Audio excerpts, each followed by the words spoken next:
By the side of the road, at the edge of the Everglades, people gather in protest. Another detention center has opened. Not in our watch, not in our nation, not to our neighbors. Space to receive illegal immigrants that President Trump promised to crack down on. In just months, around 350,000 Haitians who've been living here legally are set to lose their right to stay. Everyone here has come to protest against the opening of this new controversial detention facility known as Alligator Alcatraz. There are hundreds of men and women that have been brought here from Latin America, the Caribbean, and even Haiti. Now, we can't know for sure how many are in there right now, but it can house up to 2,000 people. And every day, more and more immigrants are being brought here as they fight their case to stay. It's become a powerful symbol of Trump's tougher stance on immigration. In 2010, Haiti was given temporary protected status by President Obama following the devastating earthquake.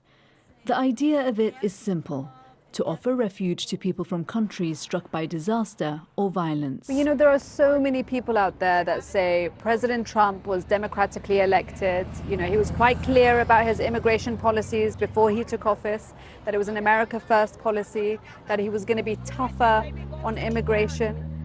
What would you say to that? I'd say so many people who voted for President Trump thought he was going to go after violent gang members, because that's what he said he was going to do.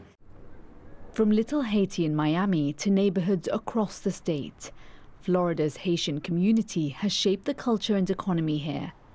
Even though their status is temporary by name, it allows people to establish lawful lives in the U.S., joining the workforce, paying taxes, and supporting their communities instead of remaining undocumented.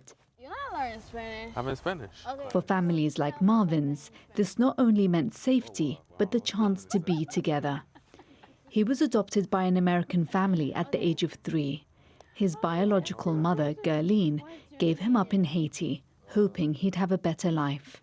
It must have been so hard as a mom to decide to take your son to the orphanage and to give him up for adoption because of the way life was at the time.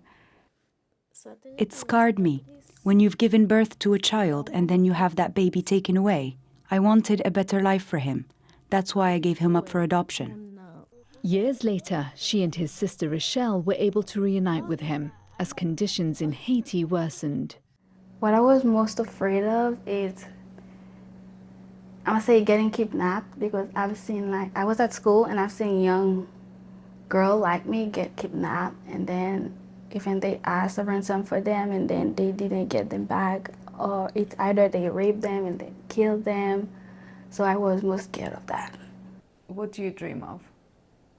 I always want to be a nurse, but I don't get to go to school yet because with everything that's happening.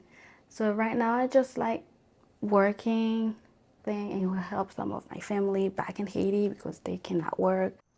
Stacy, Marvin's adoptive mother, is doing all she can to keep the family together, but it's out of her hands.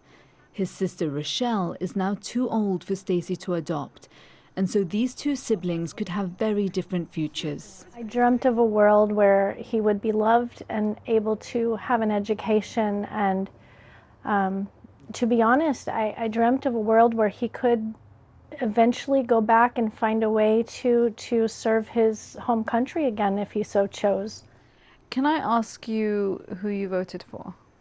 I did vote all three terms for President Trump. I'm a conservative voter historically. I feel that the Republican Party in the United States is completely out of touch with their voting base and how we feel about this immigration issue. Do we want open borders? Absolutely not. Do we want criminals deported? Absolutely.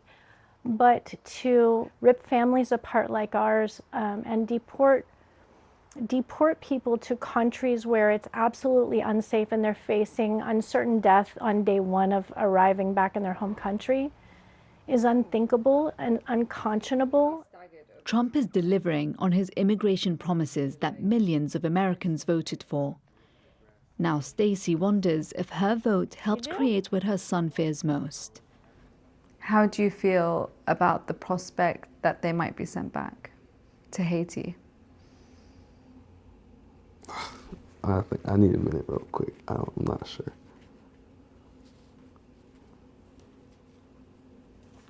I don't really know how to put it in words.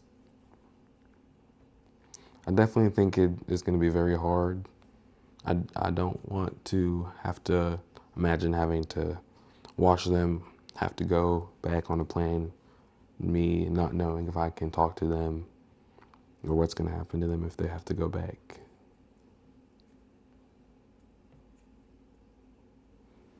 What is it that worries you? If they get sent back, what is it that scares you? I'm just scared that I'll lose contact with them again, and I might never see them again after I've built all of these great memories and things already with them. I love my sister very much, and I don't know what I'd do if anything happened to her.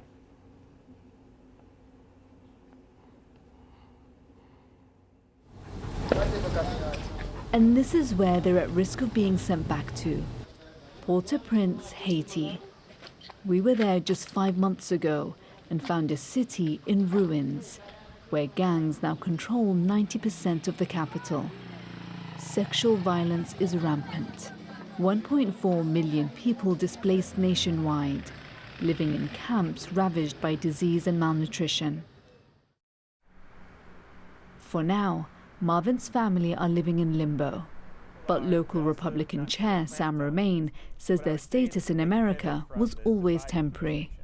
If you built your life for 20 years on a temporary status, I have a really hard time feeling bad for that when all of a sudden the temporary status suddenly expires.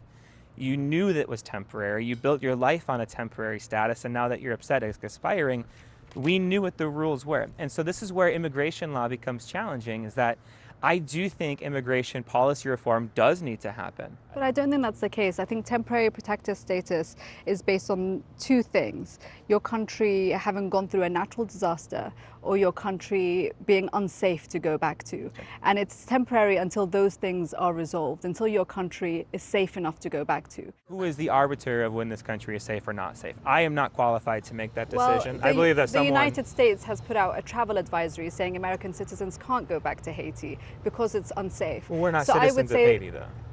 But that's the whole point, isn't it? But they are You're saying you'll Haiti. keep them here temporarily until their country is safe enough to go back to. But their country isn't. This goes back to what I said earlier, too, right? That I do believe that our government has the best interest of quite honestly, the world in mind in most scenarios. So do I believe there would be a rug pull? Not necessarily. But if the country is deemed to go back, safe to go back to, then that was the understanding, like you also said, that they were here on the understanding that they would be here until the country is safe.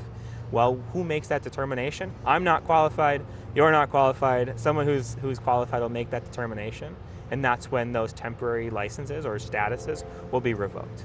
But in your opinion, if their country is unsafe to go back to, do you think the United States should send them back there? If a country is deemed unsafe by the person who's allowed to make that determination, if that person says it's not safe, then no, the TPS would still exist. For many Haitians here, faith and prayer feel like the only power left to change their uncertain future.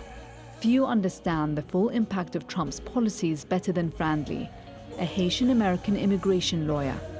He's become a key figure in the Haitian community here, providing legal advice for those at risk of removal.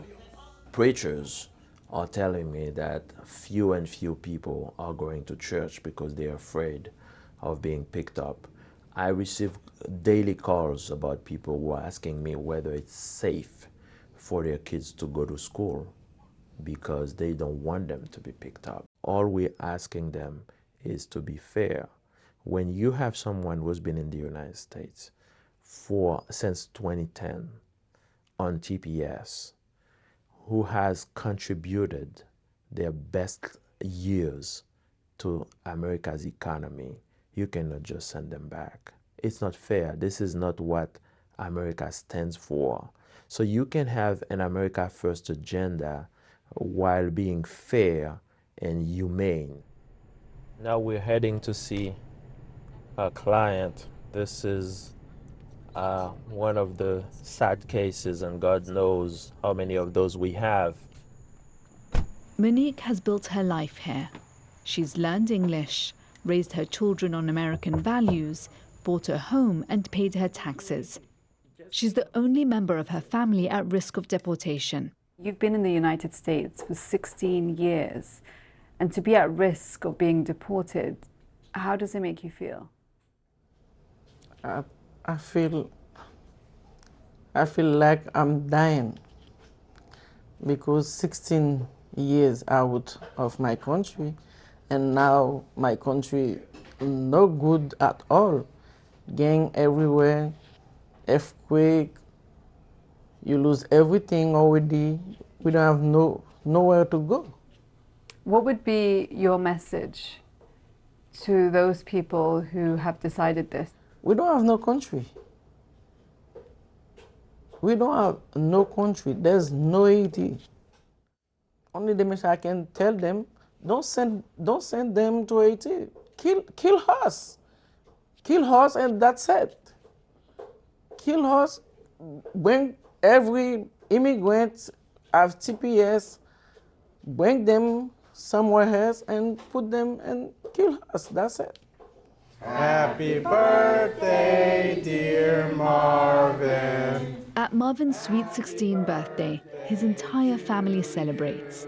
Another milestone, aware this could be the last they have together. Immigration has shaped America's past, and what happens next looks to define its future.